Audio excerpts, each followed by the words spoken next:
अगर आप बिगिनर हैं और आप एक्वेरियम नया स्टार्ट करना चाहते हैं तो एक्वेरियम के साइज़ के बारे में हम आपको जो गाइड कर सकते हैं वो ये है कि एक आइडियल साइज़ का जो एक्वेरियम है उसकी जो लंबाई है वो तकरीबन 1.5 से 2 फुट हो, उसकी ऊंचाई कम से कम 1 फुट हो, 1 से 1.5 फुट आइडियल है, और उसकी जो डेप्थ है वो तकरीबन 1 फुट तक हो। ये आइडियल साइज़ है एक्वेरियम का। और इसकी जो शीशे की मोटाई है वो कम से कम 5 mm होनी चाहिए। अभी जो हम एक्वेरियम यूज़ कर रहे हैं वो बहुत छोटे साइज़ का एक्वेरियम है, सिर्फ डेमोन्स्ट्रेट करने के लिए कि आपने क्या करना है और किस तरह करके करना है। दूसरी चीज़ हम आपको जो मशवरा देना चाहेंगे, अगर तो आप शीशे को काटने में और शीशे को जोड़ने में माहिर हैं और काम जानते हैं, फिर तो भाई ये काम खुद करें। अगर आप माहिर नहीं हैं और आप अपने आप को भी डैमेज कर सकते हैं और एक्वेरियम ना सही जुड़ेगा और कभी लीक का ख़तरा होगा, कभी ना जुड़ने का ख़तरा होगा और कभी आपके हाथ ज़ख्मी होंगे। तो बेहतर ऑप्शन ये है कि शीशे वाले से कटवा लें, नहीं तो जो एक्वेरियम और जो मछलियों बेचने वाली शॉप्स हैं, जो फ़िश की शॉप्स हैं, उनके पास एक्वेरियम बने बनाए भी होते हैं, आप उनसे भी परचेज़ कर सकते हैं। दूसरी चीज़ जो सबसे इम्पॉर्टेंट है वो है एक्वेरियम सबस्ट्रेट का इंतखाब। एक्वेरियम सबस्ट्रेट से मुराद एक्वेरियम के पैंदे पे डाली जाने वाली चीज़ है। एक्वेरियम के पैंदे पे जो डाले जाने वाला मटेरियल है, इसमें 2-3 चीज़ें आपके पास आती हैं। जो सबसे कॉमनली चीज़ यूज़ होती है वो है बजरी। दूसरी चीज़ जो है वो है रेत, जो हमने इस एक्वेरियम के अंदर यूज़ की हुई है। इसमें बहुत सारी इकसाम की रेत आती है, ब्राउन रेत जो हमने इस एक्वेरियम में डाली हुई है। दूसरी जो चीज़ आती है वो है ब्लैक रेत भी आती है, क्वार्ट्ज आते हैं आपके पास, वाइट रेत भी आती है। ये सारे ऑप्शंस हैं। आम तौर पे एक्वेरियम वाले, जब आप एक्वेरियम वाली शॉप से ख़रीदने के लिए जाते हैं, आपको वो बजरी रिकमेंड करेंगे। लेकिन अगर हम आपको जो गाइड करेंगे वो ये है कि एक बजरी के मुकाबले में जो रेत है वो ज़्यादा बेहतर है। और उसका जो सबसे बड़ा रीज़न है वो ये है कि रेत के दरमियान, अगर आप देखेंगे, रेत एक दूसरे से तकरीबन जुड़ी होती है। इसके दरमियान, ज़र्रों के दरमियान स्पेस आपको नज़र ना आने वाली स्पेस होती है। इसके मुकाबले में अगर आप बजरी देखेंगे, बजरी के दरमियान में जो 2 दाने हैं उनके दरमियान में नज़र आने वाली स्पेस बहुत ज़्यादा होती है। इसके दरमियान आपके जो मछलियों का गंध है, फुजला जिसे कहते हैं मछलियों का, इसके अलावा खाने पीने के जो बचा हुआ खाना होता है जो खाया नहीं जाता, अनईटन फूड, वो भी उसके अंदर जमा हो सकता है। ये ऑर्गेनिक मटेरियल जब बजरी के दरमियान जमा होता है तो वो मछलियों के लिए ख़तरनाक होता है, क्योंकि वो अमोनिया प्रोड्यूस करता है। अमोनिया जब प्रोड्यूस होती है तो वो मछलियों के लिए जानलेवा होती है और आपको पानी भी साफ़ लगेगा, सब कुछ साफ़ लगेगा, लेकिन मछली मर जाएगी। जो सबसे बड़ा कॉमन रीज़न है मछली मरने का वो यही फुजला है, जो कि अमोनिया की मिकदार को बढ़ाता है। और रेत के अंदर भी अगर हम आपको रिकमेंडेशन अगर आप हमसे मांगेंगे तो हम आपको ब्राउन रेत रिकमेंड करेंगे। उसका सबसे बड़ा रीज़न ये है कि ब्राउन रेत आम तौर पे गंद को हाइड कर देती है। हाइड का मतलब ये कि इसका कलर और आम तौर पे जो गंद का कलर है वो तकरीबन एक जैसा होता है, तो आपका एक्वेरियम देखने में साफ़ नज़र आता है और आपके लिए सफाई के लिए और जो आपके देखने आने जाने वाले लोग हैं उनको एक्वेरियम आपका साफ़ लगता है। इसमें एक इशू ज़रूर होता है रेत के अंदर कि इसको डालने से पहले वॉश आपको कई दफ़ा करना पड़ता है, लेकिन जब एक दफ़ा वॉश करके आप एक्वेरियम में डाल देते हैं तो आपके लिए बहुत आसानी होती है। इसके अंदर में जमा नहीं होता और सफाई के दौरान इस गंद को निकालना बहुत आसान होता है। दूसरा सवाल ये कि अक्सर पूछा जाता है कि कितनी रेत डाली जाए या कितनी बजरी डाली जाए। भाई सिंपल सा इसका रूल ये है कि पैंदे से कम 1 से 1.25 इंच तक ऊपर होनी चाहिए रेत, तो उसमें जितनी भी रेत आती है वो आपने डाल लेनी है, ठीक है। इससे कम वाली रेत जो है ना वो कम रहती है, मछलियाँ बार बार आपके पैंदे को एक्सपोज भी कर देंगी। उसके बाद जो अगली चीज़ है वो है फ़िल्टर का इंतखाब। फ़िल्टर आपके एक्वेरियम का सबसे अहम और बुनियादी जुज़्व है, जिसकी करदगी की बुनियाद पर आपका एक्वेरियम लंबे अरसे तक साफ़ भी रह सकता है, बीमारियों से महफूज भी रह सकता है और मछलियाँ भी खुश और सेहतमंद रह सकती हैं। फ़िल्टर का बेसिक मकसद आपके एक्वेरियम से सॉलिड पार्टिकल्स को बशमूल गंद मछलियों का और अनडाइजेस्टेड फूड को रिमूव करना है, ताकि आपके एक्वेरियम में ऑर्गेनिक मटेरियल कम जमा हो और अमोनिया और नाइट्रेट्स की मिकदार आपके एक्वेरियम से कम हो जाए। फ़िल्टर्स का एक और फ़ायदा ये है कि वो आपके एक्वेरियम में बेनिफिशियल बैक्टीरिया को ग्रो करने में के लिए जगह फराहम करता है। फ़िल्टर्स बेसिकली दो किस्म के होते हैं। एक हैं जिन्हें हम कहते हैं इंटरनल फ़िल्टर्स, दूसरे होते हैं एक्सटर्नल फ़िल्टर्स।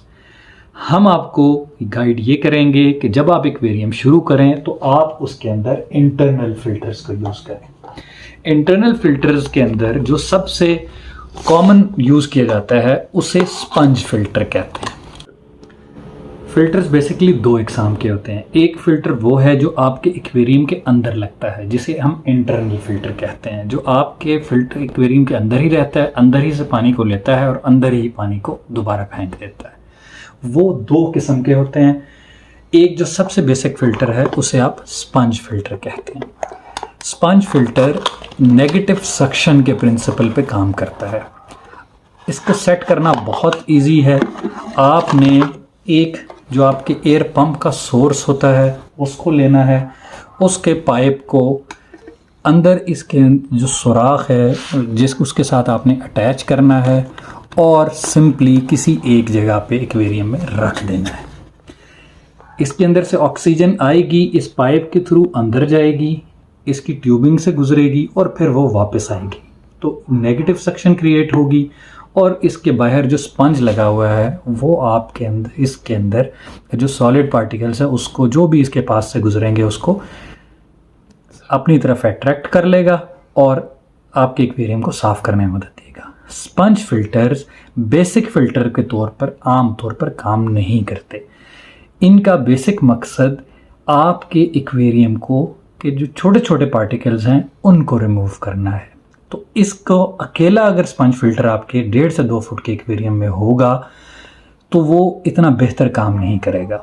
उसके लिए आपको आपके एक्वेरियम के अंदर आपने अपने एक सिंपल एक हेड फ़िल्टर उसके अंदर लगाना है। ये एक बहुत ही बेसिक सा फ़िल्टर है। इसके 3 हिस्से होते हैं। सबसे पहले ये वो नीचे वाला पार्ट है इसका, जिसके अंदर आपका स्पंज होता है। इसके अंदर स्पंज है, इस स्पंज के अंदर से ये जो आपको सुराख नज़र आ रहे हैं इसके अंदर से पानी अंदर जाता है। स्पंज फ़िल्टर के साथ जो दूसरा आपके एक्वेरियम में आपको जो चीज़ लगानी पड़ेगी, जो फ़िल्टर लगाना पड़ेगा, उसे इंटरनल हेड फ़िल्टर कहते हैं। Internal head filter same principle पे काम करता है। इसका जो नीचे वाला हिस्सा है इसके अंदर स्पंज होता है जो पानी को अपनी तरफ खींचता है और स्पंज के अंदर से पानी फ़िल्टर होता है। ये इसके अंदर स्पंज है, ठीक है। इसके अंदर से पानी फ़िल्टर होता है। पानी फ़िल्टर होने के बाद ऊपर जाता है और ऊपर जाके ये जो पाइप है इस पाइप के अंदर से दोबारा एक्वेरियम के अंदर साफ़ होके वापस आता है। ऊपर इसकी मोटर लगी हुई है और इसको अटैच रखने के लिए सक्शन कप्स भी लगे होते हैं। ये फ़िल्टर आम तौर पर आपके 2 काम करता है। एक तो बायोमीडिया प्रोवाइड करता है, जगह प्रोवाइड करता है बैक्टीरिया को ग्रो करने के लिए। दूसरी चीज़, जब प्रेशर से पानी अंदर वापस एक्वेरियम में जाता है तो पानी के अंदर एक हरकत कायम रखता है ताकि पार्टिकल नीचे सेटल ना हो और मूव करते रहें और एक्वेरियम और इस फ़िल्टर की तरफ वापस आते रहें। ये हमारा वो फ़िल्टर है जो हम अभी एक्वेरियम में यूज़ कर रहे हैं, ठीक है। तो ये हो गई बात फ़िल्टर की। दूसरी चीज़ है जिसे हम एक्सटर्नल फ़िल्टर्स कहते हैं। एक्सटर्नल फ़िल्टर्स आम तौर पर ज़्यादा बेहतर रिगार्ड किए जाते हैं इंटरनल फिल्टर्स के मुकाबले में, लेकिन उसमें मसला ये है कि वो मैनेज करना थोड़ा सा मुश्किल होता है। इसलिए बिगिनर्स के लिए हम ये बेहतर आपको गाइड करेंगे कि आप एक्सटर्नल फ़िल्टर्स यूज़ करें। दूसरी चीज़ एक्सटर्नल फ़िल्टर हैं। एक्सटर्नल फ़िल्टर का एक हेड वो आपके सामने है मेरे पास। हम आपको ये बेहतर गाइड करेंगे कि आप स्टार्ट के अंदर एक्सटर्नल के मुकाबले में इंटरनल फ़िल्टर्स यूज़ करें, क्योंकि उसको मेंटेन करना आसान है। एक्सटर्नल फ़िल्टर सिमिलर काम करते हैं, लेकिन वो ये करते हैं कि आपके पानी को आपके एक्वेरियम से निकाल के बाहर फ़िल्टर में लेके जाते हैं और फिर वो पानी दोबारा आपके एक्वेरियम में वापस आता है। उसको मेंटेन करना थोड़ा सा मुश्किल होता है, इसलिए बिगिनर्स के लिए बेहतर ऑप्शन ये है कि आप इंटरनल फ़िल्टर से यूज़ करें। इससे अगली जो चीज़ आपके एक्वेरियम की बेसिक है वो है एयर पंप। आपकी मछलियाँ जब पानी के अंदर रहती हैं तो उन्हें ऑक्सीजन हासिल करने के लिए एयर की ज़रूरत रहती है, ठीक है। तो आपके एक्वेरियम के अंदर एयर पंप एक बहुत बेसिक नेसेसिटी है। हम जो एयर पंप यूज़ करते हैं वो ये वाला एयर पंप है। ये थोड़ा सा पावरफुल एयर पंप है। हमारे पास कई एक्वेरियम्स हैं और ये मल्टीपल एक्वेरियम्स के अंदर यूज़ हो जाता है। मल्टीपल एक्वेरियम्स के अंदर हम इसको यूज़ कर सकते हैं। इसके ये जो होल्स हैं इसके साथ वो पाइप कनेक्ट हो जाता है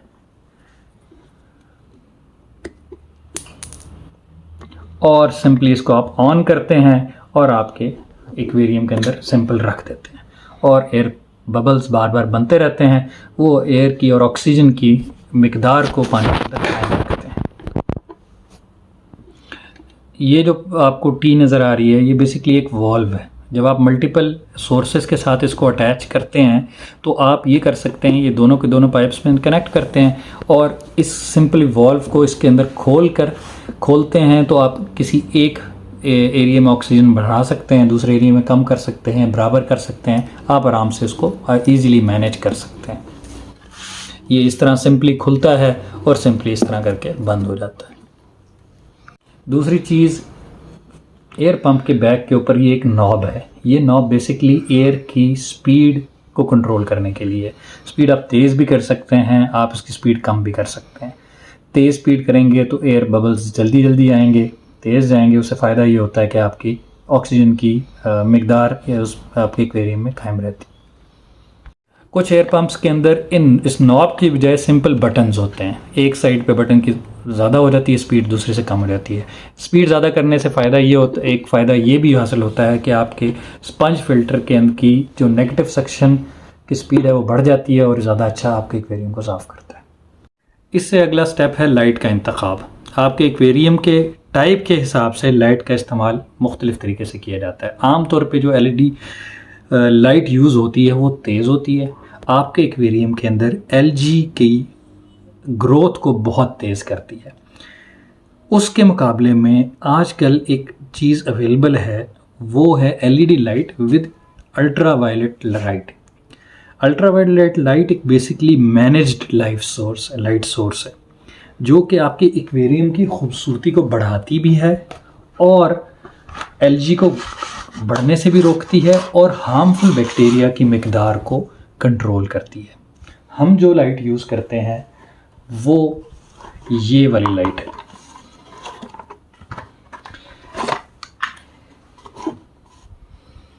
ये बेसिकली एक सबमर्सिबल लैंप है। इसमें LED और UV लाइट दोनों के दोनों सोर्सेस मौजूद हैं। सक्शन कप्स के साथ आती है जो किसी भी एक्वेरियम की वॉल के साथ अटैच हो जाता है। अगली चीज़ आपके एक्वेरियम में एक बहुत एडिशनल बेसिकली चीज़ है जो हम आपको बताने जा रहे हैं, वो है बायोमीडिया। ये वो चीज़ें हैं जो आपके बैक्टीरिया को जगह प्रोवाइड करते हैं ग्रो करने के लिए। ये बायोबॉल्स हैं। इनके अंदर सरफेस पे भी सुराख हैं और अंदर भी सुराख है। बैक्टीरिया बेसिकली इन सरफेसेस के साथ अटैच हो जाते हैं और आपके एक्वेरियम के गंद को साफ़ करने में मदद देते हैं। ये बायोमीडिया है। इसके अलावा एक नेचुरल चीज़ जो आपके एक्वेरियम की खूबसूरती को भी बढ़ाती है वो ये स्टोन्स हैं। इनके अंदर आपको होल्स नज़र आ रहे हैं।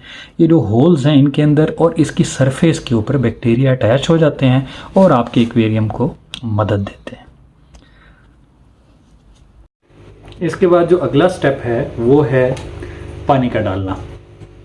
आप इसके अंदर सिंपली पानी डाल देंगे और इसको भर देंगे।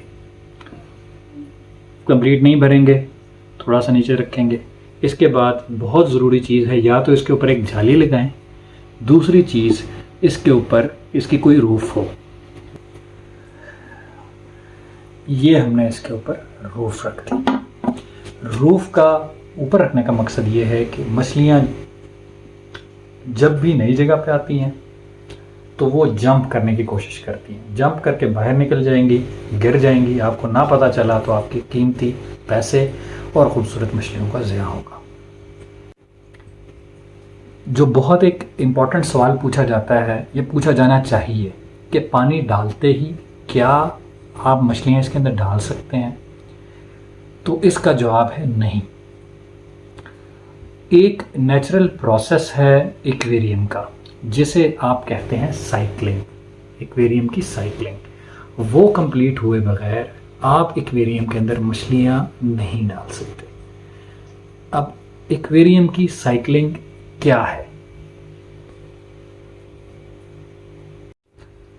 टैंक की साइक्लिंग्स का मतलब ये है कि आप जब भी पानी एक्वेरियम में ऐड करते हैं उसके अंदर माइक्रो न्यूट्रिएंट्स होते हैं, और इसी तरह पानी के अंदर छोटे छोटे बैक्टीरियाज होते हैं जो उन माइक्रो न्यूट्रिएंट्स को खाते हैं। एक्वेरियम के अंदर दो तरह के बैक्टीरियाज बनते हैं। एक है हार्मफुल बैक्टीरियाज जिन्हें ऑटोट्रोफिक बैक्टीरियाज कहते हैं, दूसरे हैं बेनिफिशियल बैक्टीरियाज जिन बैक्टीरियाज को हम नाइट्रोजन फिक्सिंग बैक्टीरियाज कहते हैं।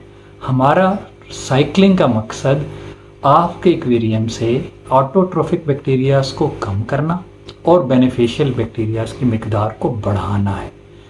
ये एक वक्त लेता है जो कि तकरीबन 2 वीक्स है। मकसद बात का कि आप मछलियाँ डाले बगैर एक्वेरियम के अंदर सब कुछ पानी डाल के फिल्टर्स डाल के चला दिया जाए, ठीक है। तो एक नेचुरल प्रोसेस है कि न्यूट्रिएंट्स आएंगे, न्यूट्रिएंट्स ख़त्म होंगे, उसके बाद जो ऑटोट्रोफिक बैक्टीरियाज उनकी मिकदार कम हो जाएगी, न्यूट्रिएंट्स जब ख़त्म होंगे, और आपके बेनिफिशियल बैक्टीरियाज की तादाद बढ़ जाएगी। दूसरा तरीका जो आपको इंटरेस्ट आपके अंदर पैदा करेगा वो ये है कि हाँ, एक तरीका है कि हम एक्वेरियम के अंदर पहले ही दिन फिशेस को डाल सकते हैं। हमारी मार्केट में बेनिफिशियल बैक्टीरियाज बने बनाए भी अवेलेबल होते हैं। पाकिस्तान में ये डीटॉक्स के नाम से अवेलेबल है, डीटॉक्स के नाम से अवेलेबल है। आप उसके ऊपर सारी प्रिस्क्रिप्शन लिखी हुई है कि कितने पानी के अंदर कितने बैक्टीरियाज आप, कितने उसके ड्रॉप्स आप डालेंगे, वो आप उसके मुताबिक डाल लें तो वो बैक्टीरियाज की मिकदार और ज़्यादा हो जाएगी और आप उसके अंदर पहले ही दिन फिशेस को डाल सकते हैं। एक्वेरियम के अंदर पानी की मिकदार को किस तरह कैलकुलेट करना है ये हम डिस्क्रिप्शन में लिख देंगे, और उसके अंदर किस तरह करके डिटॉक्स कितना डालना है वो भी हम कैलकुलेट कर देंगे। इससे अगली चीज़ जो सवाल आता है, क्या हर पानी इस तरह का होता है कि हम साथ ही उसके अंदर मछलियाँ डाल दें? तो इसमें भी इसका जवाब भी नहीं है। जो आम तौर पे पानी की सप्लाई का जो पानी आता है, सप्लाई का जो पानी आता है, उसके अंदर क्लोरीन की मिकदार ज़्यादा होती है जो फ़िश के लिए डेंजरस है। तो उसके लिए भी एंटी क्लोरीन एजेंट्स आते हैं जिसकी डिटेल्स आपको डिस्क्रिप्शन में दी हुई है, वो आप यूज़ कर सकते हैं। और उसके ऊपर सारी डिटेल्स लिखी हुई है कि कितने गैलन्स और कितने लीटर्स के अंदर कितने आप ड्रॉप्स डालेंगे। ये सारी चीज़ें करके आप पहले ही दिन फ़िश को भी डाल सकते हैं और आप इंजॉय भी कर सकते हैं। अब आप कह रहे होंगे कि डब्बा सामने रख के बैठ गए हैं और एक्वेरियम पता नहीं उन्होंने दिखाना है कि नहीं दिखाना। तो भाई ऐसी बात नहीं है, ये सिर्फ और सिर्फ एक डेमोन्स्ट्रेशन थी। अब हम आपको लेके जाते हैं अपने चलते हुए एक्वेरियम के पास। जी, ये वो एक्वेरियम जो बेसिक एक्वेरियम हमारे घर पे चल रहा है, ये आपको डिस्क्रिप्शन के मुताबिक ये वही 2 फुट लंबा है। इसी तरह बाकी भी डिस्क्रिप्शन इसकी सारी की सारी पूरी है। दूसरी हमने आपको बताया था सबस्ट्रेट क्या है, हम वो यही सबस्ट्रेट इस्तेमाल करते हैं। ये रेत वाला सबस्ट्रेट है, देखेंगे आप तो आपको इसके अंदर गम की मिकदार बहुत कम नज़र आएगी। तकरीबन 1 से 1.5 इंच तक डेप्थ इसकी मौजूद है ताकि आपकी बेस एक्सपोज ना हो। दूसरी चीज़, फ़िल्टर्स की हमने बात की थी, तो ये देखें जी, ये बेसिक फ़िल्टर है, इसे इंटरनल हेड फ़िल्टर कहते हैं। पानी को यहाँ से सक करता है, यहाँ से ये पानी को वापस एक्वेरियम में फेंकता है और सॉलिड फूड को अपने अंदर जज़्ब कर लेता है। दूसरी चीज़, ये स्पंज फ़िल्टर है, आपके पानी को एक्स्ट्रा क्लीन रखने के लिए है, जो एयर पंप सोर्स के साथ अटैच होता है। बबल्स आपको ऊपर आते हुए नज़र आ रहे हैं, जो पानी के अंदर ऑक्सीजन की मिकदार को कायम रखते हैं। तीसरी चीज़ हमने जो आपको बताई थी कि बैक्टीरिया को रहने के लिए आपकी सरफेसेस की ज़रूरत होती है। जितनी आप सरफेसेस बढ़ाएंगे, ये पत्थरों की सूरत में आपको सरफेसेस नज़र आ रही हैं, उतने ज़्यादा बैक्टीरिया इसके अंदर को जगह मिलेगी ग्रो करने के लिए। दूसरा, ये बायोमीडिया, बायोबॉल्स भी आपको नज़र आ रही हैं, हमने दर्जन तकरीबन हम इसके अंदर रख लेते होते हैं। ये बेसिकली फ्रंटोसा सिक्लेट का हमने एक्वेरियम बनाया हुआ है, लेकिन वो फ्रंटोसा एक शर्मीली से फिश है जो कि आपको अभी नज़र नहीं आएगी, हम आपको उनको ज़्यादा डिस्टर्ब भी नहीं करना चाहते। ये जो एक्वास्केपिंग बेसिक की हुई है, ये बेसिक इसका मकसद ये है कि इसके अंदर हम बैक्टीरियाज़ को जगह फ्राहम कर दें। अब एक चीज़ जो बेसिक से हम बताएं, जिसके ऊपर हम बाद में डिस्कशन भी करेंगे एक्वेरियम की सफाई के दौरान, हमेशा ये याद रखें, जब भी एक्वेरियम साफ़ करें 100% पानी नहीं चेंज करना, 30 to 50% पानी निकालें और उसको वापस कर दें। इसके अंदर कई चीज़ें आती हैं जिसके थ्रू आप इस गंद को भी निकाल सकते हैं। पत्थरों को निकाल कर कभी भी नहीं धोना आपने, नहीं तो एक जो आपके बैक्टीरियाज बने हुए हैं वो ख़त्म हो जाएंगे और आपको टैंक दोबारा साइकिल करना पड़ेगा। बात आ रही है फ़िश की कि फ़िश आप कौन सी एक्वेरियम के अंदर छोड़ें। मल्टीपल इसके आंसर्स हैं, लेकिन हम जो आपको रिकमेंड करेंगे तो सिक्लेट्स जो फ्रंटोसा हमने एक्वेरियम बनाए हुए, ये थोड़ी सी एडवांस केयर वाली फ़िश है। तो बेहतर ये है कि आप कोईज़ या गोल्ड फिशेस से अपना स्टार्ट लें और फिर आगे की तरफ जाएं। लेकिन आपको हम ये बात भी यकीन से बता दें कि अगर आप सिक्लेट्स पे आ गए तो गोल्ड फिशेस के पास जो आपको जाना बहुत मुश्किल हो जाएगा।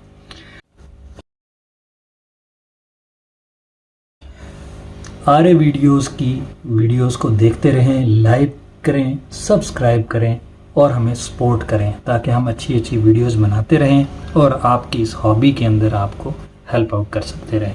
अगर आपके कोई सवालात हैं तो आप कमेंट सेक्शन के अंदर बता सकते हैं। इंशाअल्लाह जल्दी से जल्दी हम आपके सारे सवालात का जवाब देने की कोशिश करेंगे। आज के लिए इतना ही, बहुत बहुत शुक्रिया। लाइक और सब्सक्राइब करें और सपोर्ट करें।